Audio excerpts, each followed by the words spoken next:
Hey, everybody, welcome to Boilermaker Banter podcast. I am your host, Brian, and next to me is my brother, Brett, the other host. Say hi, Brett. Hi, Brian. How you doing today? Good. So we're going to be on here talking about a few things. The last game we just had at Mackey Arena against Michigan State. What do you think? Well, it was good to get the win and to secure at least a share of the Big Ten title. And that's right. So my thoughts on it. We talk about our tier scoring, and this is something that you and I have talked about for quite a while. We put the players into tiers. We have our tier 1, which is Edey, Smith, and Lawyer. Tier 2, Jones, Wren, Gillis. Tier 3, Heide, First, Morton, and Colvin. And then tier 4 is basically a mix of everybody else, which is basically, it's not a lot of minutes played. So here's the big thing, Brian, and this is a concerning thing for me. We talk about Purdue this year, and the thing we want more than anything is that banner, the NCAA championship banner. Winning the Big Ten, great, but the big thing for us is to go deep into the tournament, win it, is what we all hope to do. So on our tier 3, our tier scoring, our tier 1 scored 70 points against Michigan State. Tier 2, Jones, Wren, and Gillis scored 10. Yeah. Our tier 3, Heide, First, Morton, Colvin, who I didn't even see Colvin on the stat sheet. Like, I don't know if he even dressed. Yeah. 0 points. And this is what I want to point out, Brian. We both know that to go deep in a tournament, you can't have such a lopsided dependence on your primary guys. I mean, Smith played for 40 minutes. Yeah. And when you have guys out there like Heide, Morton, and First, Morton, I don't know what's going on with him. His scoring, he's just out there for defense. Between Heide, Morton, and First, no points, 1 shot taken by Heide. So a total of 25 minutes between these 3 guys and only 1 shot taken. And then, so we've got to have the depth. And when I looked at that game, that's the thing that glared at me, is that when we're in the middle of this, it's like when Edey and Smith and Lawyer stepped up a bit too. That's great. He's been coming back around, and we can talk about him. I want to know from you, what do you think when you look at these tier 2? Jones was 0 for 6. Yeah. Gillis 2 for 4. 4 shots only taken for Gillis, only 4. What do you think?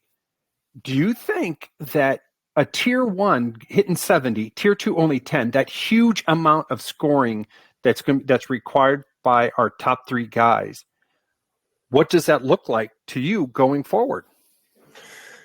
Yeah, I think, tier 1, tier 2, tier 3 that we talk about, we assume that, we give these guys a certain amount of points for each tier, and we're thinking that is what they need to do in order to win the national championship.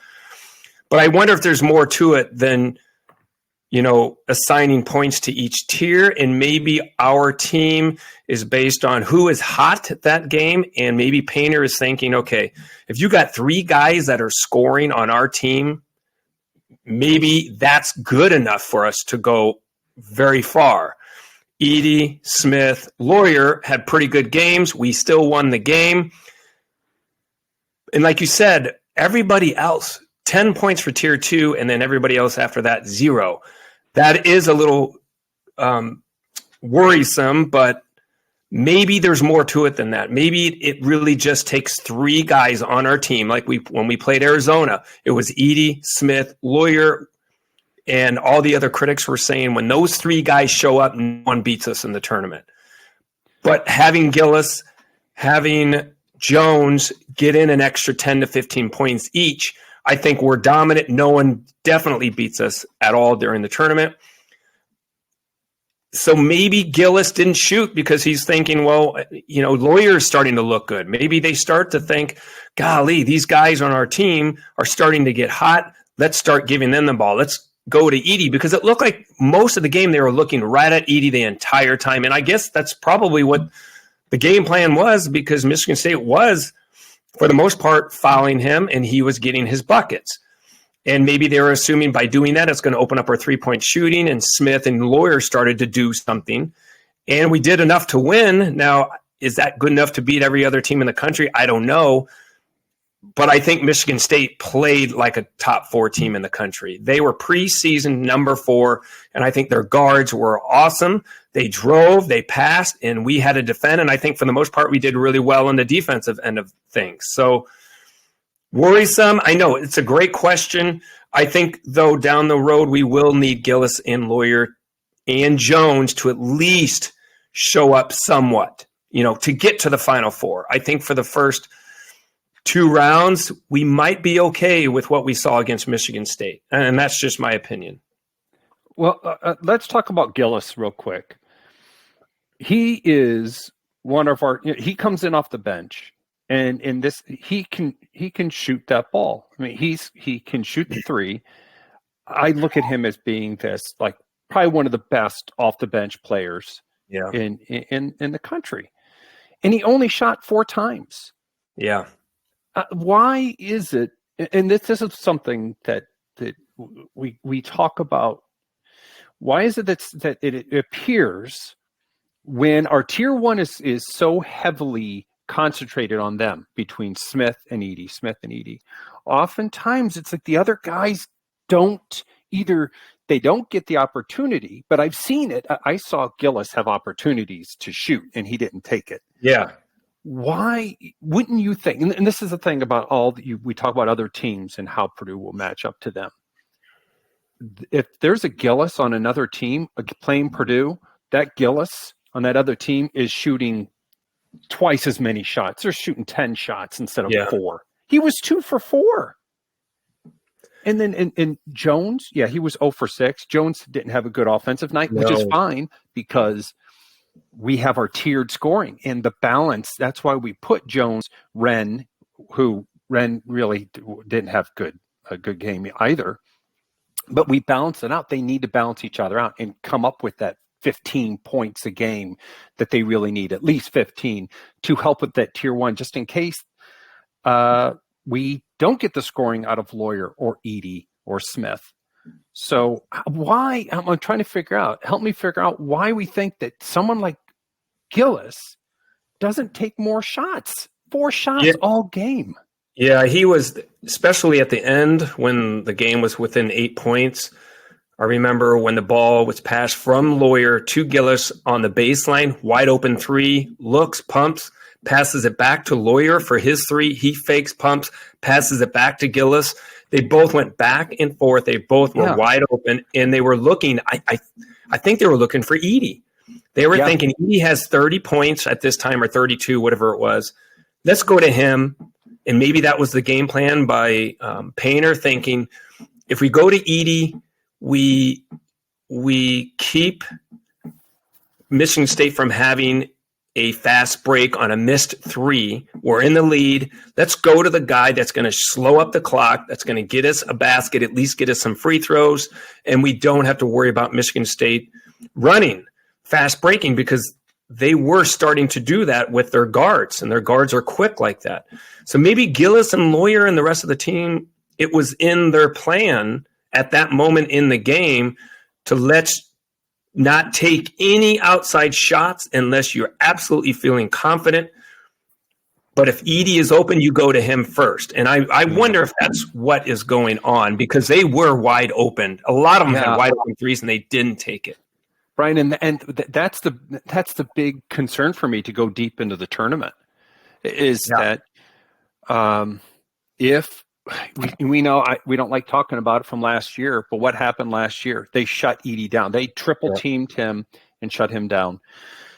We just need, especially like say in the first half, right? It's 2 halves. In the first half, it would be nice to see Gillis out there taking multiple shots in the first half, get himself going, or get a couple 3s or some good penetration in the lane to get something going for him. Like Fletcher Lawyer, that's one thing he certainly does very well. When he gets on from the outside, he's on. He draws fouls. We talk about Fletcher Lawyer as we might move into a little bit of Fletcher Lawyer.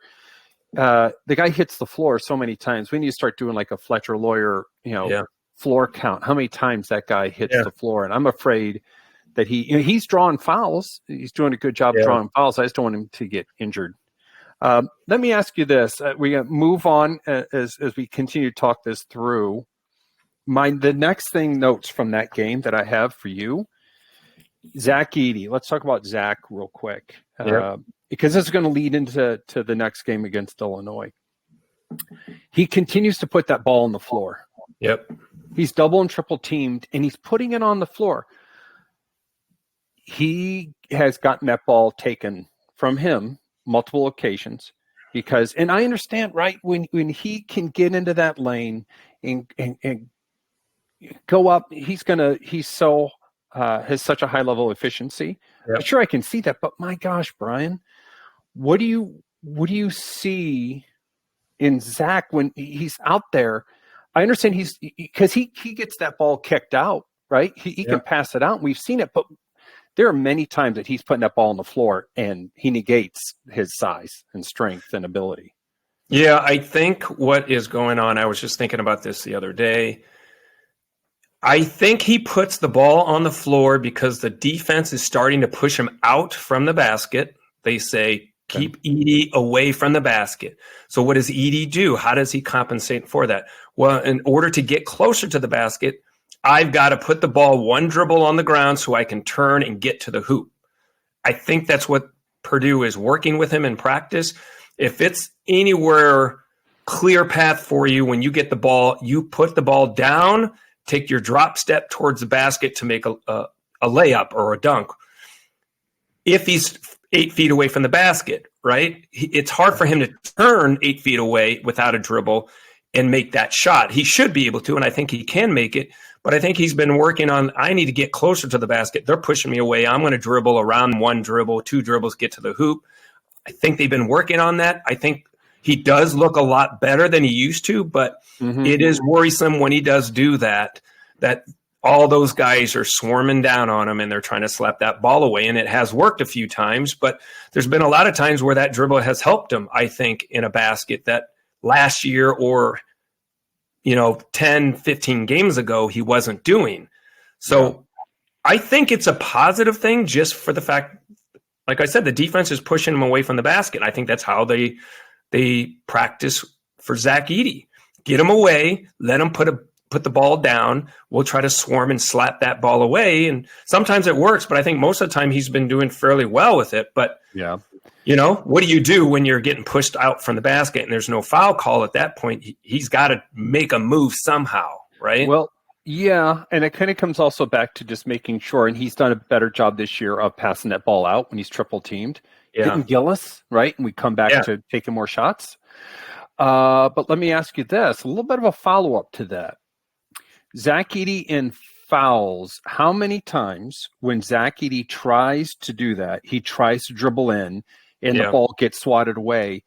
How many times do we see him turn to the refs and throw his hands up like, I got fouled on that? Yeah. And so I'm wondering if he continues to do that, does he not look inward and think, okay, if I put the ball on the floor, they're not going to be fouling me, or at least it's not going to be getting called all the time. Because we've talked about this many times, about all the non-calls that happen. Which goes both ways. It goes both ways. But my concern for Zach is that he's like, well, I'm going to put the ball on the floor and they're going to foul me. I just hope they call it. If I lose the ball, there's a foul. Yeah. So what are your thoughts on that part? Yeah, I think we've noticed it, I think, halfway through the season where he started to raise his hand and look at the refs for certain plays, like what's going on here, which does worry me because I don't want him to get to the point where he's going to complain to the refs and he's going to get a technical foul in a big game and we're going to end up losing a game because he thinks something is going on and he's not getting the call. He might be right. The experts, people around the country who talk about college sports, basketball, they say he gets fouled way more than he's even getting called for. So I think it's with the ball on the ground, I think it's a new thing that he does. So I think the refs haven't seen enough of it to know if it's a foul or not. But, I think he's going to be okay. I think he's getting frustrated to the point the end of the season is coming. He understands that the Big Ten tournament is coming up. The national NCAA is coming up. He wants to make sure that it's going to be called the right way by the time the tournament starts. So maybe that's why he's getting a little frustrated.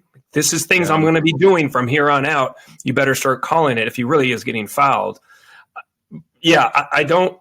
It's a little worrisome when he does do that with the refs with his hands up, but maybe it's just out of frustration, obviously. And I'm sure it is frustration. We just don't want him. We want him to make those right decisions and not always not expect to foul. That was the tier scoring. All in all, that's what's very concerning to me. Yeah. And so let's talk about Illinois. Yeah, that's the next game. Let me tell you a little bit of facts from the last time they met. And this is before Shannon. Yeah. Right? Shannon was not on the floor the last time. We talk about our tier scoring. Tier 1, 29 points. Remember, Michigan State, 70. Yep. Tier 1 from the last Illinois game, 29. Tier 2, 48 points. Remember Ren had an incredible day. That was like that was his best game of the whole season. Jones had 17, Gillis with 8, and our tier 3 had 6. And here's a big thing, Brian. As we talk about Illinois, Edey last time had 4 fouls. Yep. Edey is fouling more. We've seen more fouls because he's going over the back. He's getting aggressive. What are your thoughts on Illinois with Shannon? Yeah, Illinois. Yeah, I don't want to be a negative person here, but this whole week prior to Michigan State, I thought, okay, we will beat Michigan State. It will be closer than people think. And I thought for sure we're going to lose at Illinois. I just have a feeling with Shannon there, with Hawkins, they have that Domask guy that really ate us up at the end of that first game in Mackey when we were up 20 points. And we thought we were going to blow him out. And all of a sudden, when Edey was on the bench from foul trouble, when it was in desperation mode for Illinois, Domask, he just drove and scored I don't know how many points to bring it within 5 points.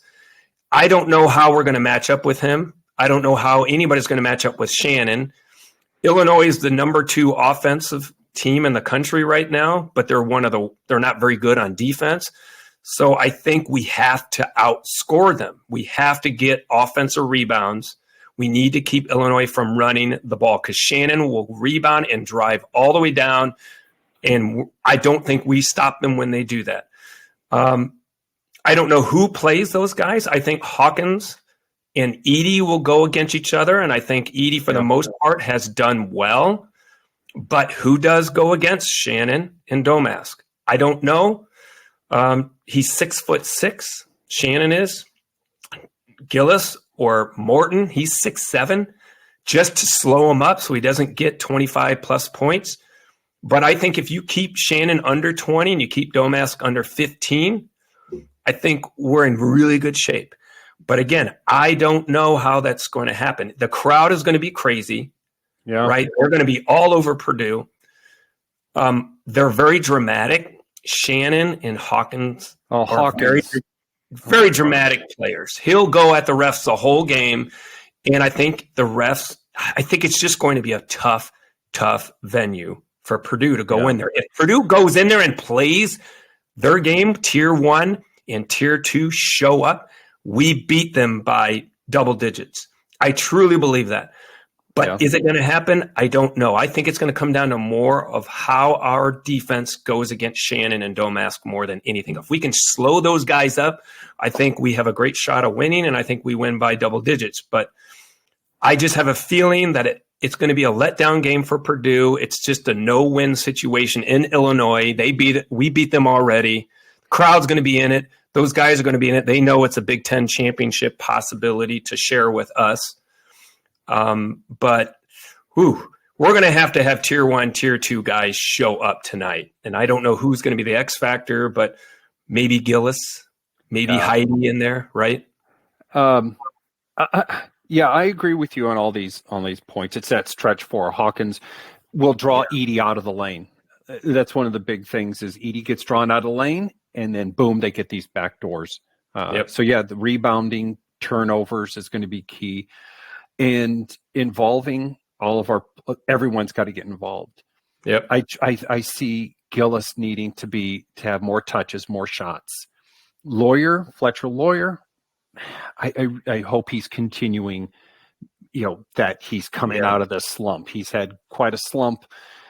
He's going to be invaluable in that game, because if we can get Fletcher Lawyer to hit some shots, Gillis hit some shots, right? We're not even talking about Edey and Smith, because Edey, his performance, a lot of what he has going on will be dependent upon the perimeter, because Edey will do his thing. The thing is, though, when he gets doubled, instead of having to put the ball on the floor, feel like he's got to make something happen, which oftentimes he does when he takes a bad shot. He knows that there's Gillis, there's Lawyer, there's Jones are out there. Smith is always moving around, doing what he does, rebounding, assists, shooting. But Illinois is going to really, really take. I mean, they're doing everything they can against Edey. They're going to try and shut down Smith. So it really is going to come down to Jones. It's going to come down to Lawyer and Gillis. Yep. Wren, it would be wonderful if Wren had the same night that he had before. I don't know what has happened with him. But yeah, we've got to have shooting. I really see that if we can get our perimeter shooting established, they will not. It's like every single game. Every game, if Purdue is shooting from the perimeter, we are one of the hardest teams to beat. Period. Yep. If not the hardest team to beat. It's shown non-conference. It's been shown that these teams, Alabama, hitting all these threes, Purdue matches up with them. Boom, Purdue wins. So yeah, it's really going to come down to our perimeter. I really hope to see some ball movement, and I really hope to see Gillis taking 3 or 4 shots at least in the first half. We need to get him involved. Jones, I'm hoping this was just a blip, and he's going to be back for this game. I think right. It's going to be concerning. Yeah, I think with Wren, why he did really well the first time is you look at Hawkins. He is a hothead. He's a really good talent, an NBA type of guy. I don't think he plays the right kind of fundamental defense that Wren benefits from. So I think he's more athletic, wanting to try to block Wren, wanting to try to be athletic against Wren, and Wren's fundamentally too sound. And so he got position on him and was able to put the ball in the hoop while Hawkins wasn't playing strict defense on him like teams would do against Edey. They have to body him up. He's got to make his own play. But with Wren, he's very fundamentally sound. And against these athletic guys underneath that think they can block his shot, go up for the non-block out rebound, you can't do that against Wren. So I think if you look at the games that he doesn't do well, teams have played fundamentally good defense on him. I think Hawkins doesn't do that, right? And I think that's why he had a great game, plus the crowd really helped him going. But yeah, I think you're going to have to see Gillis.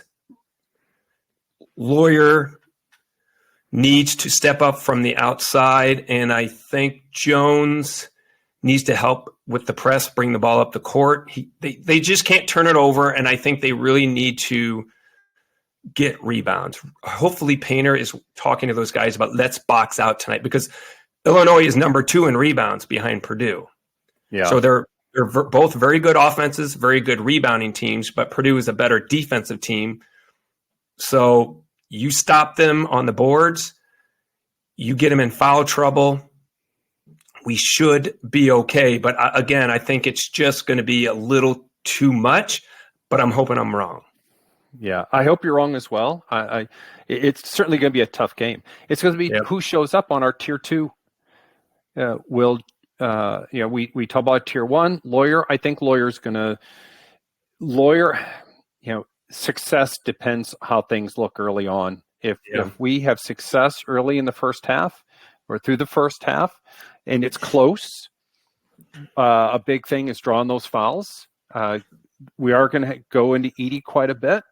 I hope he doesn't put the ball on the floor. I hope he feels that he has safety valves out there, whether it's Smith, Lawyer, Gillis, and they knock down a couple threes, that changes the entire game. They're not going to be able to double and triple team Edie, and he's going to be able to get 25, 30 points. But yeah, and if you know, it's going to be another court storming, right? If it happens, they beat them. Right. And I think we got to stop them from running the ball. If they can run on rebounds, I don't think we win. If we could keep a good half-court offense, I think we've always talked about Purdue being a run team, which I think is great against most teams. But I think against Illinois, you want to slow up the clock. Look for a great outside shot, get good rebounds, make sure if they do get the rebound, there's guys back to prevent Shannon from taking it all the way down. That's how they've been winning games. Shannon takes the ball, he drives all the way down into the lane for a layup or a foul. If that's the way it's been for the last 5 games, they've been doing really well. So half court, pass, look for a great shot, look for Edie. No turnovers. No turnovers, rebound the ball, we're going to be okay.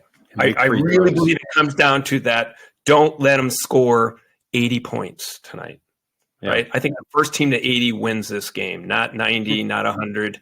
I think to 80 points. Right. And we could do it if we can just hold them from those fast break points. I don't think we worry about the outside shooting by Illinois. It's the fast break. Stop the fast break. We're going to be okay. Yeah, well, they're going to shoot a lot. Hawkins is going to shoot a bunch from outside. Yeah. Right. He wants to get that crowd going. He wants. So he'll be taking some shots. Hopefully, he's not on his game and hitting, 6, 7 threes. So but yeah, it's gonna be a good game.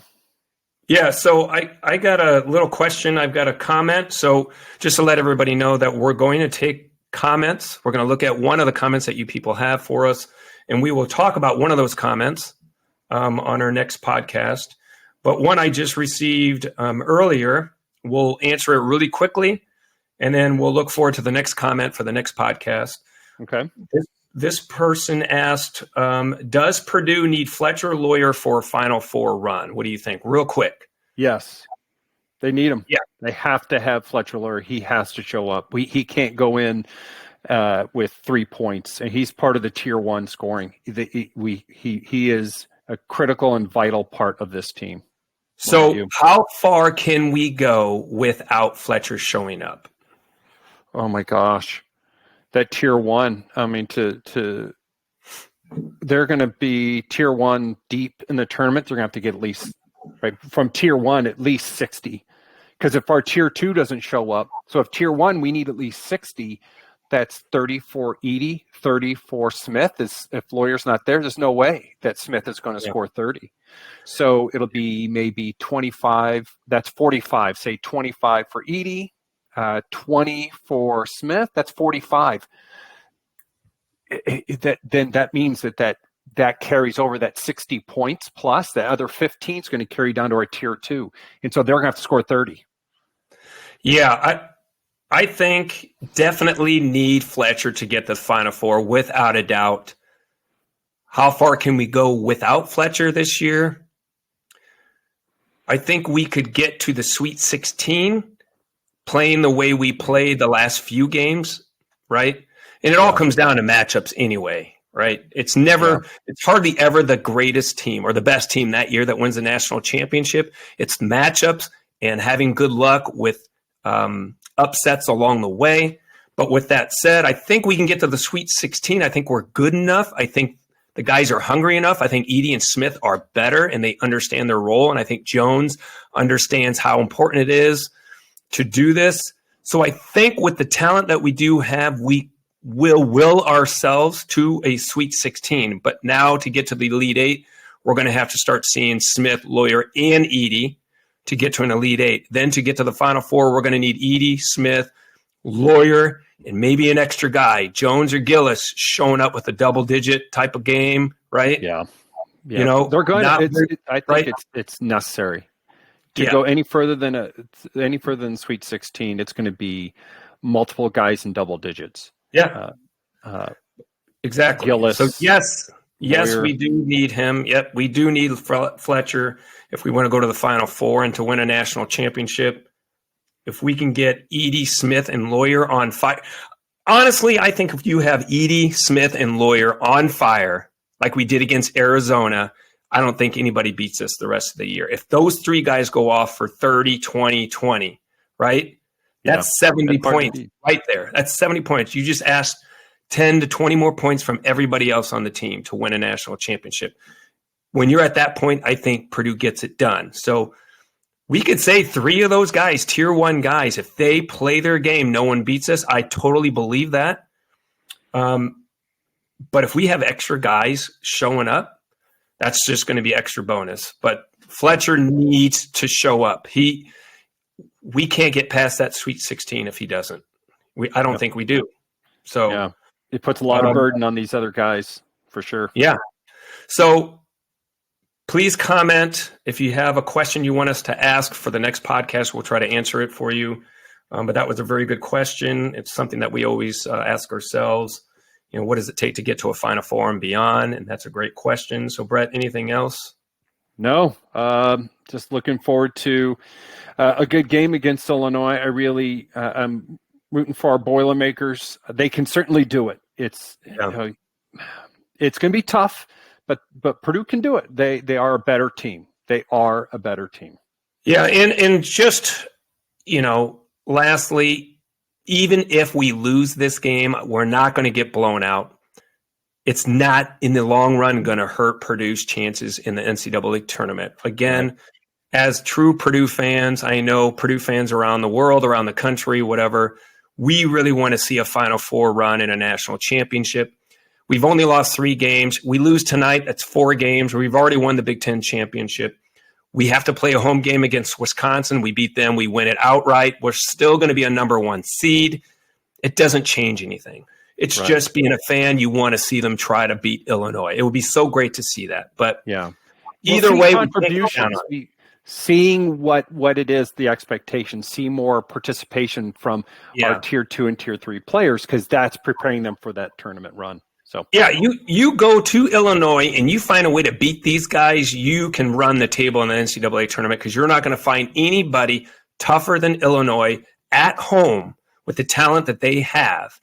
And if you beat these guys, that says a lot. And if you could keep it close, it says that's a lot for Purdue as well, right? Yep. So win would be awesome. Lose close, I'm kind of expecting it to be a loss for us. I hope I'm wrong, but I'm going to try not to take it too emotionally, and just let it. It's just another game, right? It's not going to change.